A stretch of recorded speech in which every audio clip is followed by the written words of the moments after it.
আরে এ কি কাণ্ড! এত পুঁটি মাছ কোত্থেকে এলো এই খালে? পুকুরে পানি উপছেই তো সব চলে এসেছে দেখছি। সত্যিই তো একদম জীবন্ত রূপালী স্রোতের মতো লাগছে এই খালটা। এত মাছ একসাথে আগে কখনো দেখিনি আমি। মা, বাবা, তোমরা তাড়াতাড়ি এসো তো, দেখো কি কাণ্ড হয়েছে। দাদা, দাদা, খালের মধ্যে অনেক মাছ, অনেক মাছ, আমি নিজের চোখে দেখলাম। কি বলছিস বাপন? চল তো দেখি কি এমন কাণ্ড ঘটলো আজকে সকালে। সত্যি তো, এত মাছ! এ যেন বর্ষার আশীর্বাদ নেমে এসেছে। আজ মনে হচ্ছে প্রকৃতি আমাদের জন্য চমক পাঠিয়েছে। এত মাছ দেখে তো আমারই বিশ্বাস হচ্ছে না। চলুন আজকে তাহলে মাছ ধরবার কাজেই লেগে পড়ি সবাই মিলে। আমিও ধরবো মাছ, আমাকেও নিয়ে চলো তোমাদের সাথে। ঠিক আছে বাপন, তবে সাবধানে খালের ধারে যাস, বৃষ্টিতে পিছল হয়ে আছে সব জায়গা।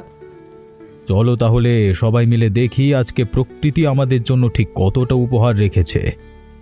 আমি ততক্ষণে ঝুড়ি আর পাত্র জোগাড় করে রাখি, তোমরা সবাই আগে গিয়ে দেখে এসো। আমিও সাহায্য করি মা, দুজনে মিলে তাড়াতাড়ি করলে হয়ে যাবে।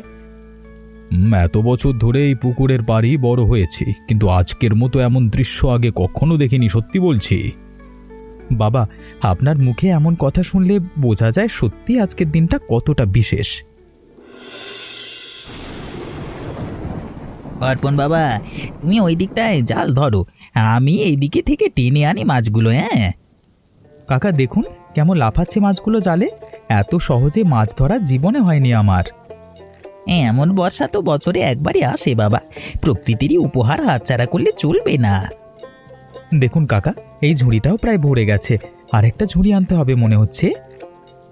আজকে তো পুরো গ্রামকে খাওয়ানোর মতো মাছ পাওয়া যাবে দেখছি।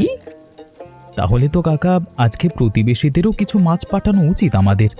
এত ভাগ্য একা রাখা ঠিক না। হ্যাঁ, ঠিক বলেছো বাবা, প্রকৃতির এই দান সবার সাথে ভাগ করে নেওয়াই তো আসল আনন্দ। চলুন কাকা, আরেকবার জাল ফেলি, দেখি আজকে আরো কতটা মাছ পাওয়া যায়। চলো বাবা, তবে এবার একটু দূরে গিয়ে ফেলি জালটা, ওদিকে মাছ আরো বেশি জমবে মনে হচ্ছে। ঠিক আছে কাকা, চলুন তাহলে ওদিকে এগোই, সবাই মিলে চলুন। দেখো অর্পণ, এই বয়সে শরীরটা এখনো বেশ চাঙ্গা লাগছে। তোমাদের মতো তরুণদের সাথে কাজ করলে যেন নতুন শক্তি পাই। 1 2 3। আরে না না, আবার গুলিয়ে গেল, আবার শুরু করি। কি রে বাপন, এখনো গোনা শেষ হয়নি তোর? এই মাছগুলো তো নড়াচড়া করছে, তাই বারবার গুলিয়ে যাচ্ছে এই হিসেবটা। নাতি আমার বড় অঙ্ক কাঁচা, হ্যাঁ মানে অঙ্কে বড় কাঁচা আর কি। মাছ ধরায় যতটা পটু, গোনায় ঠিক ততটাই কাঁচা দেখছি। থাক থাক, গোনা বাদ দি। এত মাছ যে গোনার দরকারই নেই, এমনিতেই বোঝা যাচ্ছে অনেক। ঠিক আছে বাপন, তুই বরং ঝুড়িগুলো ঠিকঠাক রাখার কাজটা কর, সেটাই তোর জন্য সহজ হবে। এত পুঁটি মাছ পেয়ে শুধু ভাজা বানালে তো সুযোগটাই নষ্ট হয়ে যাবে। আজ নতুন কিছু রাঁধতে হবে। কি রাঁধবেন ভাবছেন মা? আমারও তো নতুন কিছু করার খুব ইচ্ছে হচ্ছে। ভাবছি আজ একেবারে একটা নতুন পদ বানাবো পুঁটি মাছ দিয়ে, যা আগে কখনো করিনি। দারুণ হবে তাহলে মা, আমিও আপনাকে সাহায্য করব। বলুন কি কি লাগবে? কিছু টাটকা সবজি বাগান থেকে আর কয়েক রকমের মশলা জোগাড় করতে হবে। তাহলে আমি এখনই বাগানে যাচ্ছি, দেখি কি কি পাওয়া যায়। মা, কুমড়ো পাতাগুলো নিয়ে এলাম, একদম টাটকা আর সবুজ, এগুলো দিয়ে ঝোলটা আরো সুন্দর হবে। বাহ, ভালো বেছেছিস তো। এবার কাঁচা লঙ্কা, ধনেপাতাটাও নিয়ে আয়, স্বাদটা জমিয়ে দেব। মা, আমার মনে হচ্ছে এবার পুঁটি মাছের এমন একটা পদ হবে যা সবাই মনে রাখবে অনেক দিন। তোর এই উৎসাহ দেখেই তো আমার রান্নার আনন্দ দ্বিগুণ হয়ে যায় রে কেয়া। চল তবে আর দেরি না করে শুরু করি প্রস্তুতি। মা, আপনি কি ভাবছেন, ঝাল বেশি রাখবেন নাকি হালকা রাখবেন এই পদে? মাঝারি ঝালি রাখি, তাহলে বাড়ির সবাই খেতে পারবে। দেখো তো বাপন, বৃষ্টির ফোঁটা লেগে সবজিগুলো কেমন চকচক করছে, একদম মুক্তোর মতো লাগছে না? সত্যিই তো বৌদি, এত সুন্দর দেখতে লাগছে, আগে তো কখনো খেয়াল করিনি এভাবে। প্রকৃতি যখন নিজের হাতে সাজায় তখন সবকিছুই সুন্দর লাগে। বৌদি, আমিও তুলি না কিছু সবজি, দেখাও তো কোনগুলো তুলতে হবে। ওই ওখানে বেগুনগুলো দেখছিস, ওগুলো একটু সাবধানে তুলে নিয়ে আয় তো। বৌদি, এই বেগুনগুলো তো বেশ বড় বড় হয়েছে, ভিজলে নিশ্চয়ই দারুণ লাগবে। হ্যাঁ রে, আজকের রান্নায় এগুলো কাজে লাগবে। ও কি আমা, শুনলাম নাকি পুঁটি মাছ দিয়ে রান্না হচ্ছে তোমাদের বাড়িতে? হ্যাঁ পিসি, আজ নতুন কিছু বানাবো ভাবছি। আপনি হঠাৎ এখানে? এই নাও, আমার বাগানের টাটকা লেবু আর সুগন্ধি পাতা নিয়ে এলাম, এগুলো দিলে আরো স্বাদ বেড়ে যাবে। ধন্যবাদ পিসি, আপনি না থাকলে তো এই স্বাদটাই মিস হয়ে যেত। আরে ধন্যবাদের কি আছে মা, প্রতিবেশীর কাজে লাগতে পারলেই আনন্দ। আর শুনলাম আজ তোমাদের বাড়িতে খালে অনেক মাছ এসেছে, আমিও ভাবছিলাম একটু দেখতে আসবো। আসুন না পিসি, বিকেলে রান্না হয়ে গেলে আপনাকেও ডাকবো চেখে দেখার জন্য। নিশ্চয়ই আসবো মা, তোমাদের হাতের রান্নার লোভ আমিও সামলাতে পারি না। পিসিমা, আপনি এলে তো আরো মজা হবে, আপনার গল্পও তো শোনা হবে সাথে সাথে। ঠিক আছে বাবা, তোর জন্য একটা মজার গল্প নিয়ে আসবো বিকেলে। সত্যি পিসিমা, তাহলে আমি এখনই অপেক্ষা করব বিকালের জন্য।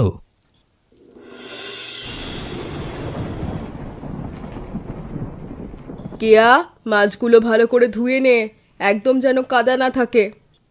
হয়ে যাচ্ছে মা, দেখুন কেমন চকচকে হয়ে গেছে মাছগুলো এখন। এবার মশলাটা ভালো করে বেটে নিতে হবে, ঝোলের আসল স্বাদ তো মশলাতেই লুকিয়ে থাকে। বা মা, এই মশলার গন্ধেই তো মনটা ভরে যাচ্ছে। আজকের রান্নাটা সত্যি দারুণ হবে মনে হয়। মশলা ভালো হলে অর্ধেক রান্নাই তো সেরা হয়ে যায়, বাকিটা শুধু যত্নের ব্যাপার।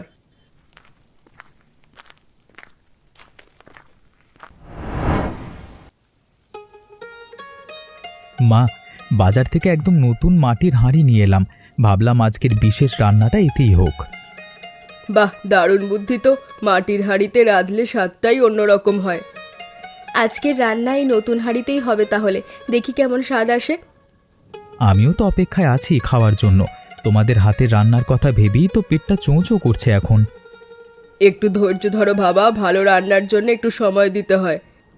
ঠিক আছে মা, ততক্ষণ আমি বাবাকে ডেকে আনি, উনিও তো অপেক্ষা করছেন। হ্যাঁ যাও, আর গণেশ কাকাকেও ডেকে নিও, ওনার পরিশ্রমেই তো মাছ পেলাম আমরা। ঠিক বলেছেন মা, কাকাকে ছাড়া তো আজকের এই আনন্দই অসম্পূর্ণ থেকে যেত।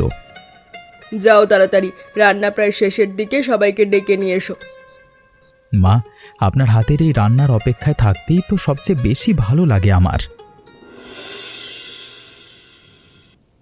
হয়ে গেছে সবাই, এর দেখো কেমন হয়েছে আজকের রান্না। উফ মা, গন্ধেই তো পেটের ভেতর খিদে জেগে উঠছে। সত্যিই তো, এমন সুন্দর গন্ধ তো আগে কখনো পাইনি আমাদের রান্নাঘর থেকে। মা, তাড়াতাড়ি সবাইকে একটু চেখে দিন তো, আর অপেক্ষা করা যাচ্ছে না।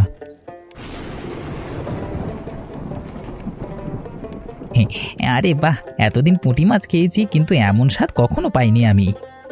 ভালো লেগেছে কাকা, তাহলে তো আমাদের পরিশ্রম সার্থক। সত্যি বলছি বৌদি, এই কুমড়ো পাতার আর মাটির হাঁড়ি মিষ্টি এর যা মিশেলে যা স্বাদ হয়েছে তা বলবার মতো নয়। শুনে খুব ভালো লাগলো কাকা, আপনার এই প্রশংসাই আমাদের সবচেয়ে বড় পুরস্কার। সত্যি অসাধারণ হয়েছে, আজকে থেকে এই রান্নাটা আমাদের বাড়ির বিশেষ পদ হয়ে থাকবে বলেই মনে হচ্ছে। তাহলে তো ভালোই হলো, প্রতি বর্ষাতেই আমরা এই রান্নাটা এখন থেকে করব। মা, আমার মনে হয় এই রেসিপিটার একটা নামও দেওয়া উচিত, যাতে সবাই মনে রাখতে পারে। দারুণ আইডিয়া। রামেশ্বর, ভাবলাম এই সুন্দর বৃষ্টির দিন একটু তোমাদের বাড়ি থেকে ঘুরিয়ে আসি। বেশ করেছেন মাস্টার মশাই, আসুন আসুন, বসুন এখানে। আজকে আমাদের বাড়িতে একটা বিশেষ রান্না হয়েছে। তাই নাকি? তা কি রান্না হয়েছে একটু শুনি। পুঁটি মাছের নতুন এক পদ। আজকে সকালেই আমাদের খালে হাজার হাজার পুঁটি মাছ চলে এসেছিল বৃষ্টির পানিতে। মাস্টার মশাই, এই নিন, গরম ভাতের সাথে আমাদের আজকে বিশেষ পুঁটি মাছ। আহা, এই স্বাদ যেন আমার ছোটবেলার কথা মনে করিয়ে দিল। তখন আমাদের গ্রামেও এমন বর্ষার খাল উপচে মাছ আসতো। সেই দিনগুলোর গল্প বলুন না মাস্টার মশাই, আমাদেরও শুনতে ভালো লাগবে। তখন আমরা ছোট ছিলাম, বৃষ্টি নামলেই সব বন্ধুরা মিলে খালে মাছ ধরতে ছুটে যেতাম। মায়েরা তখন উনুনে বসে অপেক্ষা করতেন আমাদের মাছ নিয়ে ফেরবার। কি সুন্দর সেই দিনগুলো ছিল মনে হচ্ছে মাস্টার মশাই। আজ আপনার গল্প শুনে যেন সেই সময়টাই চোখের সামনে দেখতে পাচ্ছি। তোমাদের এই আয়োজন দেখে আজকে আবার সেই পুরনো দিনের কথা মনে পড়ে গেল। ধন্যবাদ তোমাদের এমন সুন্দর একটা স্মৃতি ফিরিয়ে দেওয়ার জন্য। আপনার মতো মানুষদের সঙ্গ পেলে তো আমাদের বাড়িটাও আরও প্রাণবন্ত হয়ে ওঠে মাস্টার মশাই। সেই জন্যই তো বারবার তোমাদের বাড়িতে ছুটে আসি রামেশ্বর। হ্যাঁ, আর সত্যি বলতে কি, একা একা বাড়িতে বসে থাকবার চেয়ে তোমাদের মতো প্রাণবন্ত পরিবারের সাথে সময় কাটানোই আমার সবচেয়ে বেশি ভালো লাগে। জানো, স্কুলে পড়ানোর সময় বাচ্চাদের বলতাম প্রকৃতির প্রতিটা উপহারকে সম্মান করতে শেখো। আজকে তোমাদের বাড়িতে সেই শিক্ষাটাই যেন বাস্তবায়িত হতে দেখতে পাচ্ছি। আপনার মতো শিক্ষক পেয়ে আমাদের গ্রামটাই ধন্য মাস্টার মশাই। এই কোণে তো দেখছি আরো অনেক ছোট ছোট পুঁটি মাছ ঘুরে বেড়াচ্ছে। এই তাই তো দেখছি বাবা, এগুলো তো এখনো বেশ ছোট, বড় হতে সময় লাগবে আরো। কাকা, এই ছোট মাছগুলো এখনই ধরে ফেললে তো ঠিক হবে না, ওদেরও তো বড় হওয়ার সুযোগ দিতে হবে। ঠিক বলেছ বাবা, শুধু বড়গুলোই তুলে নি, ছোটগুলো থাকুক পুকুরেই, বড় হোক ধীরে ধীরে। হ্যাঁ কাকা, তাহলে আগামী বর্ষাতেও আমরা আবার এমন সুন্দর মাছ পাবো। প্রকৃতির প্রতি এতটুকু সম্মান তো দেখানোই উচিত আমাদের। তোমার এই বুদ্ধিটা সত্যি প্রশংসার যোগ্য অর্পণ বাবা। লোভে পড়ে সবকিছু তুলে ফেললে তো ভবিষ্যতের জন্য কিছুই থাকবে না। তাই তো ভাবছি কাকা, আজকের এই আনন্দটা যেন প্রতি বছরই ফিরে আসে, তার জন্য একটু সংযমও দরকার। তোমার বাবাও তো ঠিক এইভাবেই ভাবতেন সব সময়। দেখছি ছেলের মধ্যেও সেই একই বুদ্ধি এসেছে। বাবার কাছ থেকেই তো শিখেছি কাকা, প্রকৃতিকে সম্মান করলে প্রকৃতিও আমাদের সম্মান করে ফিরিয়ে দেয়। সত্যি বাবা, এই কথাটাই তো আমরা ছোটবেলা থেকে শিখেছি, কিন্তু আজকাল সবাই এটা ভুলে যায়। তাই তো চেষ্টা করছি কাকা, পুরনো এই শিক্ষাগুলো যেন হারিয়ে না যায়। তোমার মতো ছেলে থাকলে গ্রামের ভবিষ্যৎ নিয়ে চিন্তা নেই আমার। জানো অর্পণ, আমার ছেলেবেলায় পুকুরটা এত বড় ছিল না। তোমার দাদু নিজের হাতে এটা বড় করেছিলেন গ্রামের মানুষের ভালোর জন্যই। সত্যি কাকা, এই গল্পটা তো আগে কখনো শুনিনি। দাদুর এই অবদানের কথা জানলে গর্বে বুকটা ভরে যায়। তোমার দাদু বলতেন, জমি বা পুকুর কখনো একার সম্পত্তি না, সেটা পুরো গ্রামের ভাগ্যের সাথে জড়িয়ে থাকে। মা চলুন না আজ একটা মজার জিনিস করি। আমরা দুজনে একই মাছ দিয়ে আলাদা আলাদা রেসিপি বানাই। বাহ, মন্দ না তো বুদ্ধিটা। তাহলে দেখা যাক কার হাতের রান্না বেশি সুস্বাদু হয়। প্রতিযোগিতা নয় মা, শুধু একটা মজার পরীক্ষা। বাবাকে দিয়ে বিচার করাবো, দেখি উনি ধরতে পারেন কিনা। বেশ মজার হবে তাহলে, চলো শুরু করি, দেরি করলে চলবে না। ঠিক আছে, দুজনেই তোমাদের রান্না আমার সামনে রাখো, দেখি আজকে কে জেতে এই পরীক্ষায়। দাদু, চোখ বন্ধ করে ঠিকঠাক বলতে পারলে কিন্তু আপনাকে বিশেষ পুরস্কার দিতে হবে। এটাতে একটু বেশি ঝাল আছে মনে হচ্ছে।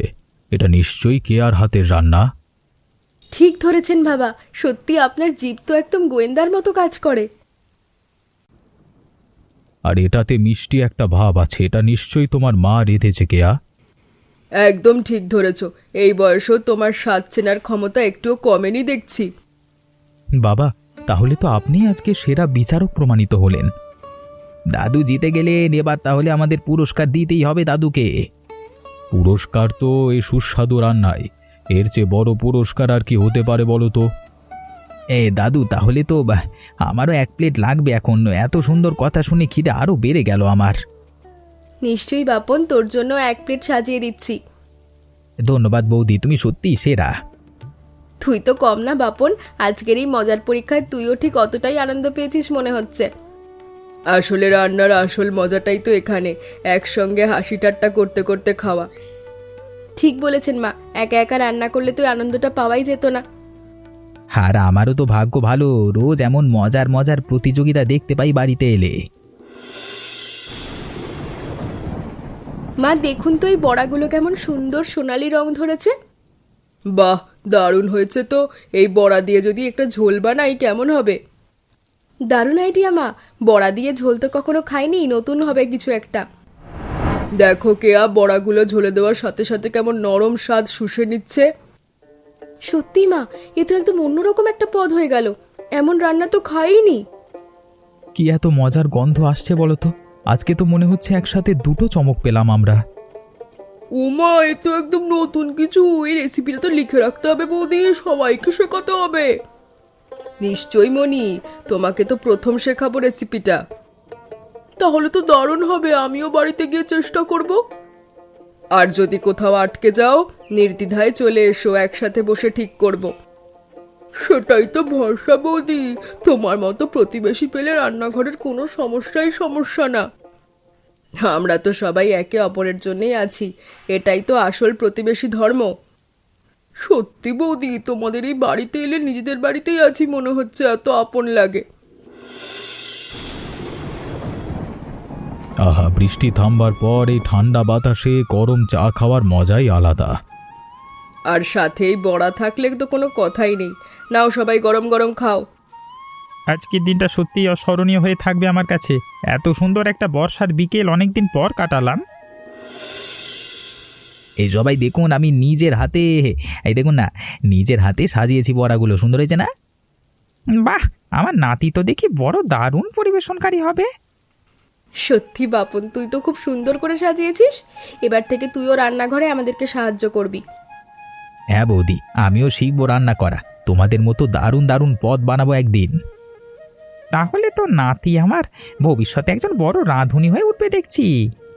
হ্যাঁ হ্যাঁ দাদু, আর তখন তোমাকেও রোজ রোজ নতুন নতুন রান্না খাওয়াবো আমি।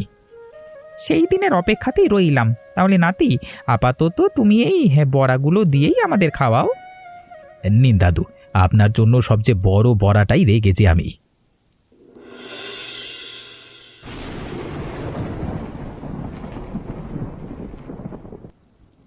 মা, বাবা, দেখো তো, আজকে আবার নতুন করে মাছ এসেছে পুকুরে। সত্যিই তো, এই বর্ষা তো দেখছি রোজই নতুন নতুন উপহার নিয়ে আসছে আমাদের জন্য। তাহলে তো আজও নতুন কিছু রান্না করার সুযোগ পাওয়া গেল আমাদের। বর্ষা যেন আমাদের বাড়ির অতিথি হয়ে এসেছে এবার, প্রতিদিনই নতুন কিছু নিয়ে হাজির হচ্ছে। ঠিক বলেছ, এমন অতিথি হলে তো মনটা সারা বছর আমি এরমভাবে স্বাগত জানাতে রাজি আছি। আজও জাল নিয়ে যাই খালের ধারে, দেখি আজকে কেমন মাছ পাওয়া যায়। চলো তবে, তবে মনে রাখিস, ছোট মাছগুলো ছেড়ে দিতে হবে এবারও, ওদের তো বড় হওয়ার অধিকার আছে। মনে থাকবে দাদা, তুমি যা শিখিয়েছো আমি সেভাবেই চলবো এখন থেকে। তোমরা দুজন তাহলে যাও, আমি ততক্ষণে রান্নার প্রস্তুতি নিই। আর আমি ততক্ষণে হরেন মাস্টারকেও একটা খবর পাঠাই, আজও যদি আসতে পারে উনি। খুব ভালো হবে, ওনার গল্প শুনতে শুনতে খাওয়াটাই তো এখন আমাদের অভ্যেস হয়ে গেছে। ঠিক বলেছ, তাহলে আমি এক্ষুনি খবর পাঠাচ্ছি ওনাকে। দাদু, আমিও যাই না মাস্টার মশাইকে খবর দিতে, আমার তো ছুটতে ভালোই লাগবে বৃষ্টিতে। ঠিক আছে বাপন, তবে সাবধানে যাস, পিছল রাস্তায় দৌড়াস না বেশি।